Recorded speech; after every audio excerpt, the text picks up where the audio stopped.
बिस्मिल्लाहिर्रहमानिर्रहीम। अल्लामा इकबाल की नज़म दुनिया इस्लाम पेश की जा रही है, जिसका एक हिस्सा पहले पेश किया गया है। उसका थोड़ा सा हिस्सा बाकी रह गया था, जो कि आखिरी हिस्सा कहलाता है। उसी के बारे में बात होगी।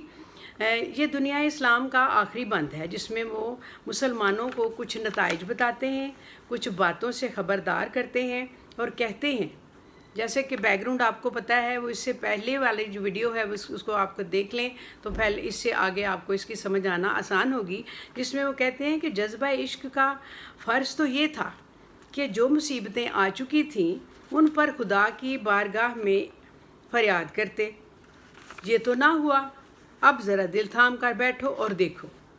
इकबाल का मतलब ये है कि यूरोपीय अक़वाम ताकत की ऐसी मंजिल पर पहुंची हुई हैं जिसे देखते हुए किसी को ख्याल भी नहीं आ सकता कि इन पर ज़वाल भी कभी आएगा। वो अपनी दौलत और कुव्वत ईजाद की बिना पर हलाकत के वो सामान तैयार कर चुकी हैं, वही उन्हें तबाह कर देंगे। ये पेशगोई जंग यूरोप से 2 साल पहले की गई, लिहाजा इकबाल ने खिज़र राह में कहा था कि तू दरिया के जोशो खरोश का अरूज देख चुका है, अब ये देख कि उसके अंदर तबाहकार कुव्वतें कैसे उभरती हैं। जिसका मुज़ाहरा इकबाल की वफ़ात के 2-3 साल बाद हुआ, दूसरी जंग यूरोप में, जब यूरोप की तहज़ीब को अदमुआ करके रख दिया। अब इसमें अल्लामा इकबाल आगे कहते हैं कि उनकी दौलत के ख़जाने ख़त्म हो गए और अब तीसरी जंग के ख़तरे से यूरोप और अमेरिका पर ऐसा राशा तारी है कि अहले बसीरत का ख्याल है कि अगर तीसरी जंग अज़ीम शुरू हुई तो वो तो यूरोपीय तहज़ीब तो सफ़ाए हस्ती से मिट जाएगी। इस्लाम ने अवाम की आज़ादी का जो ख्वाब 1400 साल पहले बेशतर दिया था, ऐ मुसलमान देख, आज उस ख्वाब की ताबीर तेरी आंखों के सामने है। बेदारी का पैगाम बरगोबार ला रहे हैं। समंदर को देख, वो जल कर राख बनता है और वही राख उसके लिए नई ज़िंदगी का सामान पैदा करती है।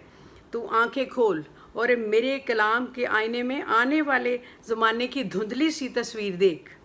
मैं तुझे ख़बरदार करता हूँ कि आसमान के पास एक आजमाया हुआ एक फ़ितना मौजूद है।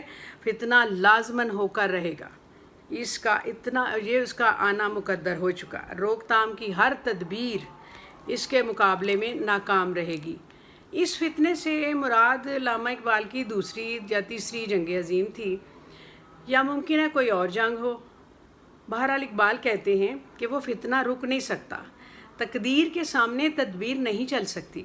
अपनी हयात उधार के आखिरी दौर में उन्होंने ज़्यादातर यही ख्याल उन्हें रहता था, और जंग शुरू हुई या नहीं हुई यही पूछते रहते थे, यही दरियाफ़्त करते थे।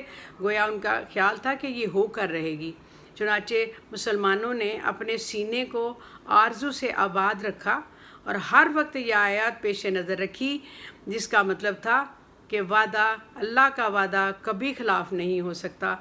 इसको आप याद रखें। ये दुनियाए इस्लाम का इख्तिताम था, जो नज़म पहली वीडियो में मुकम्मल की गई, आधी पेश की गई, थोड़ा सा उसका इशारा था जो इसमें पेश किया। अब आप इसको मुकम्मल पढ़ें और इसके क्वेश्चंस आप तैयार करें, और अगर कोई आपके ज़हन में सवाल पैदा हो तो आप इसको पूछ सकते हैं किसी भी तरीके से, व्हाट्सएप पे या किसी नेट पे आप पूछ सकते हैं। आप क्वेश्चंस इसी के आप कमेंट्स में दे सकते हैं, आपको इसका जवाब बहुत अच्छी तरह से दिया जाएगा इंशाअल्लाह। ये नज़म अब मुकम्मल हो गई है। शुक्रिया।